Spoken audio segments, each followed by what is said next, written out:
Shemi kitchen എന്ന എൻ്റെ YouTube ചാനലിലേക്ക് എല്ലാവർക്കും സ്വാഗതം. ഇന്ന് നമ്മൾ ചെയ്യാൻ പോകുന്നത് കടയിൽ നിന്ന് വാങ്ങിക്കുന്ന ആ ഒരു ടേസ്റ്റിൽ തന്നെ നമുക്കൊരു പ്ലം കേക്ക് ചെയ്തെടുക്കാം. സാധാരണ ഓവനിൽ ചെയ്യുമ്പോഴാണ് കേക്കിൻ്റെ മുകൾ ഭാഗം നന്നായിട്ട് മുരിഞ്ഞു വരുന്നത്. ഓവൻ ഇല്ലാതെ തന്നെ കേക്കിൻ്റെ മുകൾ ഭാഗം മുരിഞ്ഞു വരുന്ന ഒരു സിമ്പിൾ ട്രിക്ക് ഞാൻ കാണിക്കുന്നുണ്ട്. അപ്പോൾ വീഡിയോ മുഴുവനായിട്ട് കാണുക. ആദ്യം തന്നെ നമുക്ക് ഷുഗർ ഒന്ന് കാരമലൈസ് ചെയ്തെടുക്കാം. അതിനായിട്ട് 1/4 കപ്പ് പഞ്ചസാരയാണ് എടുത്തിട്ടുള്ളത്. ഇനി ഇതൊന്ന് നന്നായിട്ടൊന്ന് ചൂടായി ഉരുകി വരണം. നന്നായിട്ട് കളറൊക്കെ ഒന്ന് ചേഞ്ചായി വരണം. ഒരു ഡാർക്ക് കളർ ആവുന്ന ആ ഒരു സമയമാകുമ്പോഴത്തേക്ക് നമുക്കതിലേക്ക് 1/4 കപ്പ് വെള്ളം കൂടി ചേർത്ത് കൊടുക്കാം. പഞ്ചസാരയുടെ കളർ അനുസരിച്ചിട്ടായിരിക്കും കേക്കിന് കളർ കിട്ടുന്നത്. ഇപ്പം നന്നായിട്ട് കുറുകി വന്നിട്ടുണ്ട്, ഒരു ഗോൾഡൻ കളർ ബ്രൗൺ ആയിട്ടുണ്ട്. നമുക്കിനി ഒന്ന് മാറ്റി വെക്കാം. കേക്കിന് പ്ലം കേക്കിൻ്റെ ആ ഒരു മണവും ടേസ്റ്റും കിട്ടാനായിട്ട് നമ്മൾ ഉപയോഗിക്കുന്നത് പട്ടയും അതുപോലെ തന്നെ അതിക്കയുടെ കുരുവാണ്. ഇത് നന്നായിട്ട് നമുക്കൊന്ന് പൊടിച്ചെടുക്കാം. ഇതിലേക്ക് വേണമെന്നുണ്ടെങ്കിൽ 2 ഗ്രാമ്പ് കൂടി ചേർത്ത് കൊടുക്കാം. ഇനി ആവശ്യത്തിന് കാഷ്യൂ നട്ട്സ് എടുക്കാം. അതുപോലെ തന്നെ ടൂട്ടി ഫ്രൂട്ടി എടുക്കാം. കുറച്ച് ഉണക്കമുന്തിരി എടുത്തിട്ടുണ്ട്. ഇനി ഇത് കുതിർത്ത് വെക്കാനായിട്ട് ഞാൻ ഉപയോഗിക്കുന്നത് വൈനാണ്. വൈന് പകരമായിട്ട് നമുക്ക് ഓറഞ്ച് നീരും ഉപയോഗിക്കാം. ഡ്രൈ ഫ്രൂട്ട്സ് സോക്ക് ചെയ്യുമ്പോൾ പ്രത്യേക ഒരു ടേസ്റ്റാണ്. സോക്ക് ചെയ്തില്ലെങ്കിലും കുഴപ്പമില്ല. ഇനി ഇതിലേക്ക് ഈത്തപ്പഴം കൂടി ചേർത്ത് കൊടുക്കാം, ചെറുതായിട്ട് അരിഞ്ഞത്. ഇനി ഇതൊരു 30 മിനിറ്റ് നമുക്കിതൊന്ന് റെസ്റ്റ് ചെയ്യാൻ വേണ്ടിയിട്ട് മാറ്റി വയ്ക്കാം. അതിൻ്റെ നീരൊക്കെ ഇതിലേക്കൊന്ന് ഇറങ്ങാനായിട്ടാണ്. ഇനി നമുക്ക് ഡ്രൈ ഇൻഗ്രീഡിയൻസ് ഒന്ന് അരിച്ചെടുക്കാം. അതിനായിട്ട് ഞാൻ 1 കപ്പ് മൈദയാണ് എടുത്തിട്ടുള്ളത്. 1 മുതൽ 1.25 കപ്പ് വരെയൊക്കെ എടുക്കാം 2 മുട്ടയ്ക്ക്. അപ്പോൾ ഇനി ഇത് നമുക്കൊന്ന് പൊടിച്ചെടുക്കാം. ഞാൻ നേരത്തെ എടുത്ത് വെച്ചിരിക്കുന്ന പട്ടയും അതുപോലെ തന്നെ ജാതിക്കയുടെ കുരുവും പൊടിച്ചെടുത്തിട്ടുണ്ട്. അതിൽ നിന്ന് 1 ടീസ്പൂൺ ചേർത്ത് കൊടുക്കാം. ഇനി 1 ടീസ്പൂണ് ബേക്കിംഗ് പൗഡറും അതുപോലെ തന്നെ 1/4 ടീസ്പൂണ് ബേക്കിംഗ് സോഡയും ചേർത്ത് നന്നായിട്ടൊന്ന് അരിച്ചെടുക്കാം. പട്ടയുടെ എന്തെങ്കിലും പൊടിയൊക്കെ കിടപ്പുണ്ടെങ്കിൽ അത് പോകാൻ കൂടിയായിട്ടാണ് നമ്മൾ അരിച്ചെടുക്കുന്നത്. 1 or 2 പ്രാവശ്യമായിട്ട് അരിച്ചെടുക്കുന്നതിൽ കുഴപ്പമില്ല. നന്നായിട്ട് ഇതിനെ ഒന്ന് അരിച്ചെടുത്ത് മാറ്റാം. ഷുഗർ ഒന്ന് കാരമലൈസ് ചെയ്ത് നന്നായിട്ട് തണുത്ത് വന്നിട്ടുണ്ട്. ഈ ഒരു കളറായിരിക്കണം നമ്മുടെ കേക്കിന്, എങ്കിലേ നല്ലൊരു കളർ കിട്ടുള്ളൂ. അപ്പോൾ ഇനി ആവശ്യമായിട്ടുള്ളത് 2 മുട്ടയാണ്. മുട്ട നമ്മൾ ഹാൻഡ് വിസ്ക് യൂസ് ചെയ്തിട്ടാണ് ബീറ്റ് ചെയ്യുന്നത്. ഇനി ഇതിലേക്ക് വാനില എസൻസ് ചേർത്ത് കൊടുക്കാം. മുട്ടയിൽ തന്നെയാണ് വാനില എസൻസ് ചേർത്ത് കൊടുക്കുകയാണെന്നുണ്ടെങ്കിൽ മുട്ടയുടെ മണം എടുത്ത് വരുന്നതല്ല. അപ്പോൾ ഇനി നന്നായിട്ട് കൈകൊണ്ട് നന്നായിട്ടൊന്ന് ഹാൻഡ് വിസ്ക് യൂസ് ചെയ്ത് ബീറ്റ് ചെയ്ത് കൊടുക്കാം. ഒരു 2 മിനിറ്റോളം നന്നായിട്ടൊന്ന് പതപ്പിച്ചെടുക്കണം. ഇല്ലാന്നുണ്ടെങ്കിൽ മിക്സിയിൽ ഇട്ടതിന് ശേഷം നന്നായിട്ടൊന്ന് 1 മിനിറ്റോളം അടിച്ചെടുത്താലും മതിയാവും.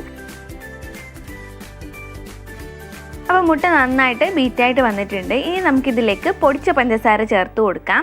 1/2 കപ്പ് പൊടിച്ച പഞ്ചസാരയാണ് ഞാൻ ചേർത്ത് കൊടുക്കുന്നത്. നമ്മൾ മൊത്തത്തിൽ 3/4 കപ്പ് പഞ്ചസാരയാണ് എടുക്കുന്നത്. 1/4 കപ്പ് കാരമൽ സിറപ്പ് കൂടി ചേർത്ത് കൊടുക്കുന്നുണ്ട്. അതുകൊണ്ട് തന്നെ 3/4 കപ്പ് പഞ്ചസാര ആവശ്യമായിട്ട് വരുന്നുണ്ട്. ഇനി നന്നായിട്ടൊന്ന് ബീറ്റ് ചെയ്ത് കൊടുക്കാം. ഇനി ഇതിലേക്ക് കാരമൽ സിറപ്പ് ഒഴിച്ചു കൊടുക്കാം. ഇത് കൂടി ഒഴിച്ചു കൊടുത്ത് നന്നായിട്ട് ഇതിനെ ഒന്ന് മിക്സ് ചെയ്തെടുക്കാം. ചൂട് ആറിയതിന് ശേഷം മാത്രമായിരിക്കണം കാരമൽ സിറപ്പ് ഒഴിച്ചു കൊടുക്കാനായിട്ട്. അപ്പോൾ ഇനി നന്നായിട്ടൊന്ന് ബീറ്റ് ചെയ്തതിന് ശേഷം നമുക്കിതിലേക്ക് ഡ്രൈ ഇൻഗ്രീഡിയൻസ്, നേരത്തെ അരച്ച് വെച്ചിരിക്കുന്ന ഡ്രൈ ഇൻഗ്രീഡിയൻസ് ചേർത്ത് കൊടുക്കാം. അപ്പോൾ നമുക്കിനി ഇത് കുറച്ചായിട്ട് ഇട്ട് കൊടുത്ത് ഇത് ഫോൾഡ് ചെയ്തെടുക്കാം. ഒരുപാട് തിക്കായിട്ട് തോന്നുകയാണെന്നുണ്ടെങ്കിൽ മാത്രം കുറച്ച് ബട്ടർ മിൽക്ക് ചേർത്ത് കൊടുക്കാമെന്നാണ്. നമുക്കിനി ഇത് കുറച്ചായിട്ട് ഇട്ട് കൊടുത്ത് ഒന്ന് ഫോൾഡ് ചെയ്തെടുക്കാം. ഓവറായിട്ട് മിക്സ് ചെയ്യരുത്, കുറച്ചായിട്ട് ഇട്ട് കൊടുത്ത് ഇതുപോലെ ഒന്ന് ഫോൾഡ് ചെയ്തെടുക്കാം. ഇത് സ്പീഡ് കൂട്ടിയിട്ടിരിക്കുന്നത് കൊണ്ടാണ് സ്പീഡായിട്ട് തോന്നുന്നത്. പയ്യെ നമ്മൾ മിക്സ് ചെയ്ത് കൊടുത്താൽ മതിയാവും. അപ്പോൾ ഇതുപോലെ തന്നെ നമുക്കെല്ലാം ഒന്ന് ഫോൾഡ് ചെയ്തെടുക്കാം. അപ്പോൾ നന്നായിട്ട് ഇതുപോലെ മിക്സ് ചെയ്തെടുത്തിട്ടുണ്ട്. നമ്മുടെ കേക്ക് ബാറ്റർ ഇവിടെ റെഡി ആയിട്ടുണ്ട്. ഇതിലേക്ക് നമ്മൾ ഓയിൽ ചേർത്ത് കൊടുത്തിട്ടില്ലായിരുന്നു. അതുകൊണ്ട് തന്നെ 2 സ്പൂണ് സൺഫ്ലവർ ഓയിലാണ് ഞാൻ ചേർത്ത് കൊടുക്കുന്നത്. ഇത് കൂടി ചേർത്ത് നന്നായിട്ടൊന്ന് മിക്സ് ചെയ്തെടുക്കാം.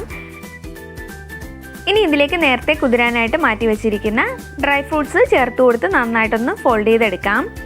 ഇത് നമ്മൾ അവസാനം ചേർത്താൽ മതിയാവും. ഇല്ലാന്നുണ്ടെങ്കിൽ നമ്മൾ ബേക്ക് ചെയ്തെടുക്കുന്ന സമയത്ത് എല്ലാം കൂടി താഴെയായിട്ടായിരിക്കും അടിഞ്ഞിരിക്കുന്നത്. അതുകൊണ്ട് തന്നെ നമുക്ക് അവസാനം ചേർത്ത് കൊടുത്ത് പെട്ടെന്ന് മിക്സ് ചെയ്ത് നമുക്കിതൊന്ന് കേക്ക് പാത്രത്തിലേക്ക് ഒഴിച്ചു കൊടുക്കാം.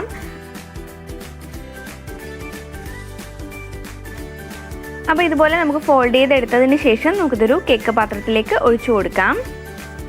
അപ്പോൾ നമ്മുടെ കേക്ക് ബാറ്റർ ഇവിടെ റെഡിയായി വന്നിട്ടുണ്ട്. ഒരുപാട് ലൂസായി പോയിട്ടില്ല, അതുപോലെ തന്നെ ഒരുപാട് തിക്കായിട്ടും വന്നിട്ടില്ല. ഇപ്പോൾ ഞാൻ ബട്ടർ പേപ്പർ കേക്കിൽ ഇറക്കി വെച്ചിട്ടുണ്ട്. സൈഡിലും പേപ്പർ വെച്ച് കൊടുത്തിട്ടുണ്ട്. ഇനി നമുക്ക് ഈ കേക്ക് ബാറ്റർ ഇതിലേക്കൊന്ന് ഒഴിച്ചു കൊടുക്കാം.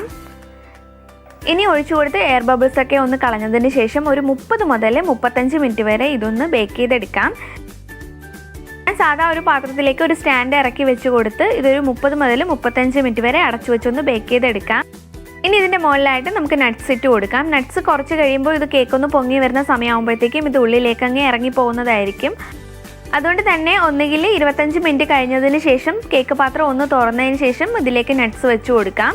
ഇനി 2 സ്പൂണ് ഷുഗർ നന്നായിട്ടൊന്ന് കാരമലൈസ് ചെയ്ത് നല്ല ഡാർക്ക് കളറാക്കി എടുത്തിട്ടുണ്ട്. അതിലേക്ക് 1 സ്പൂണ് വെള്ളം കൂടി ചേർത്ത് കൊടുത്ത് കേക്ക് നന്നായിട്ട് വെന്ത് വന്നതിന് ശേഷം ഇതിൻ്റെ മുകളിലായിട്ട് നമുക്ക് ഇതുപോലെ ഒന്ന് ബ്രഷ് ചെയ്ത് കൊടുക്കാം. ഇത് കേക്ക് വെന്തതിന് ശേഷം മാത്രമേ ചെയ്യാൻ പാടുള്ളൂ. ഇനി ഒരു 5 മിനിറ്റ് കൂടി അടച്ചു വെച്ച് വേവിച്ചതിന് ശേഷം നമുക്കതൊന്ന് പുറത്തെടുക്കാം. അപ്പോൾ നല്ല രീതിയിൽ കേക്ക് വെന്ത് വന്നിട്ടുണ്ട്. ഇനി ഇതിൽ നിന്ന് ബട്ടർ പേപ്പറൊക്കെ നന്നായിട്ടൊന്ന് റിമൂവ് ചെയ്ത് കളയാം. അപ്പോൾ നല്ല ടേസ്റ്റി ആയിട്ടുള്ളൊരു പ്ലം കേക്ക് ഇവിടെ റെഡി ആയിട്ടുണ്ട്. എല്ലാവരും ട്രൈ ചെയ്ത് നോക്കിയിട്ട് അഭിപ്രായങ്ങൾ കമൻറ്റ് ചെയ്യുക. അതുപോലെ തന്നെ ഇതുവരെ ചാനൽ സബ്സ്ക്രൈബ് ചെയ്യാത്തവർ ഒന്ന് സബ്സ്ക്രൈബ് ചെയ്ത് സപ്പോർട്ട് ചെയ്തേക്കണേ.